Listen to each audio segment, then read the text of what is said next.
Hi, it's Scott Hamilton, ROCKFILE, back with another podcast movie review, episode number 15, John Wick 3, PARABELLUM. Be talking about the theatrical version, the streaming version, and the 4K ultra high definition disc. First up, the movie. I'm a John Wick fan. I gotta be honest, I missed the first one in the theater. I heard that the dog dies. And I'm really not a huge fan of movies where I guess I'm that typical American that when a dog dies in a movie, I'm just not happy with it. Granted, the rest of the movie wouldn't have happened because of that, but I have two little dogs. I just didn't want to see or hear a dog die in another movie. I've seen plenty of those in my life. So I missed it, but I caught it on home video. I heard so many good things about it. I picked it up on Blu-ray. I watched it and fell in love with it. Not a half an hour into the movie, you've completely forgotten about the dog until somebody mentions it. I mean, it's a very powerful scene. Keanu Reeves plays it well, but I hope I'm not spoilers, but that was 2 movies back, So anyway, that kicked off.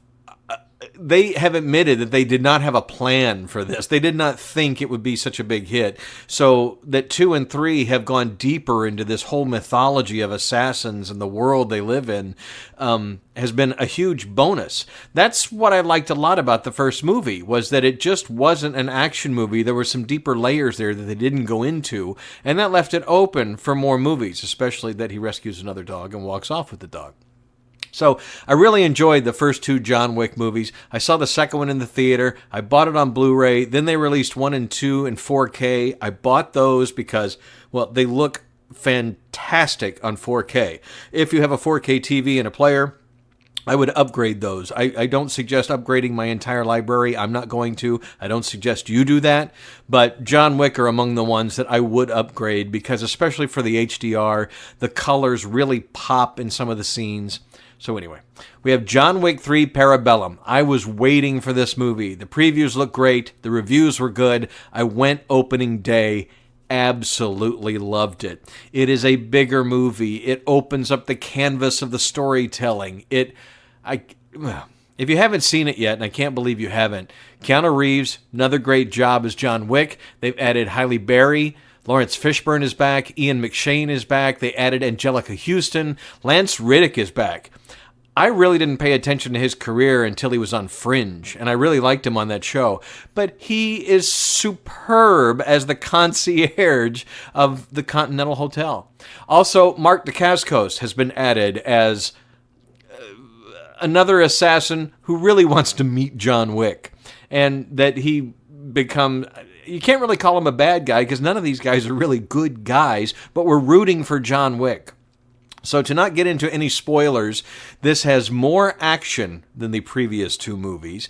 This has upped the level of action. There is a motorcycle scene that in the extras on the Blu-ray, they talk about the fact that they kind of got the idea from the foreign movie The Villainous. If you haven't seen that action extravaganza, I highly recommend that. I'll put a review of that in another podcast. But the set pieces are thrilling, superbly filmed, and just incredibly compelling to watch.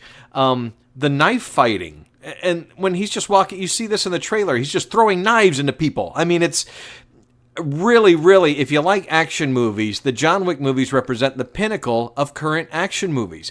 The only movies that have even come close are the Deadpool movies and Hobbs and Shaw this summer, that I'm going to review when it comes out on 4K soon. I think November 1st is when it's coming.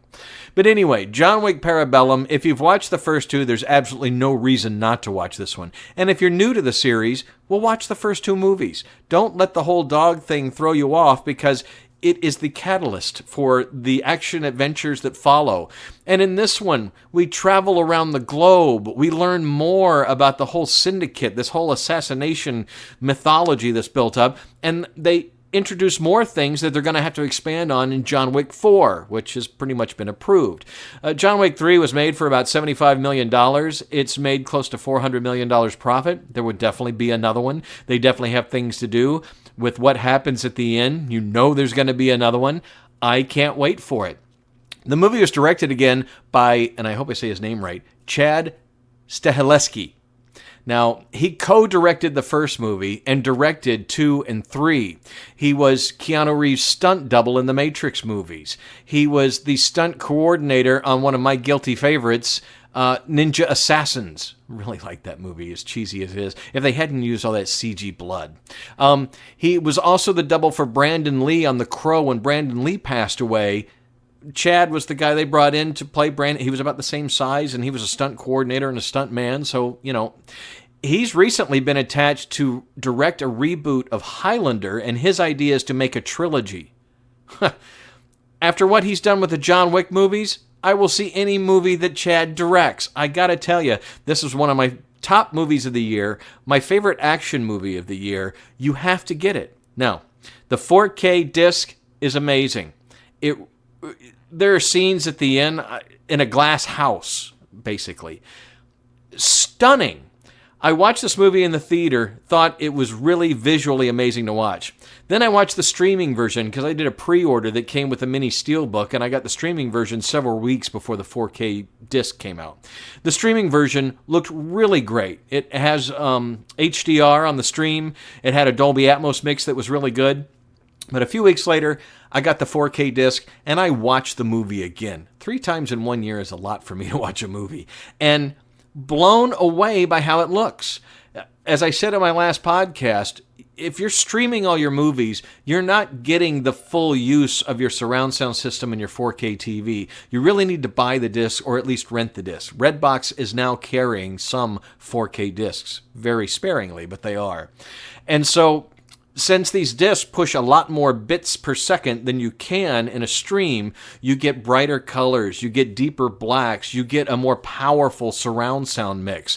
And the Dolby Atmos mix in this, I would say it's a step down from 2. It's still great, bullets whizzing over your head and all that kind of stuff, but 2 was really, really an active mix. And this one, as active as it is, I did an A-B comparison. I'd have to say 2 was just a hair hotter, but again, I cannot recommend it enough. However you're going to watch it, watch John Wick 3, make sure you've seen the first 2, and buckle up because in probably another year or 2, we're going to have a John Wick 4 coming. I give this movie 4.5 out of 5 stars. Why did I take a half point off? Well, there were a couple things that I don't know if I would have handled that way. I can't get into a spoiler, but there's a certain character he meets, and I just expected more gravitas from that character, more oomph, if you will. But other than that, this is a near perfect action movie. We're blessed in the 21st century, in 2019, to have action movies this amazing. It really takes you back to the 80s and 90s when we had just pure action movies, and this blows them all away. Really. Check out John Wick 3 Parabellum. Gets my highest recommendation, especially for home video aficionados. I'm Scott Hamilton, ROCKFILE. My website is therockfile.com. You can get these podcasts all over the internet, on Spotify, on iTunes, on Google Play, on YouTube, on podbean.com. I believe my address there is rockfile.podbean.com, but all the links are on my website, therockfile.com. I've got more movie and music reviews coming. I've got some top 10 lists coming. Please subscribe. Share these with your friends if they're interested in this kind of thing. Podcasting has been a whole lot of fun. And I cannot thank you enough for your support, and thank you for listening.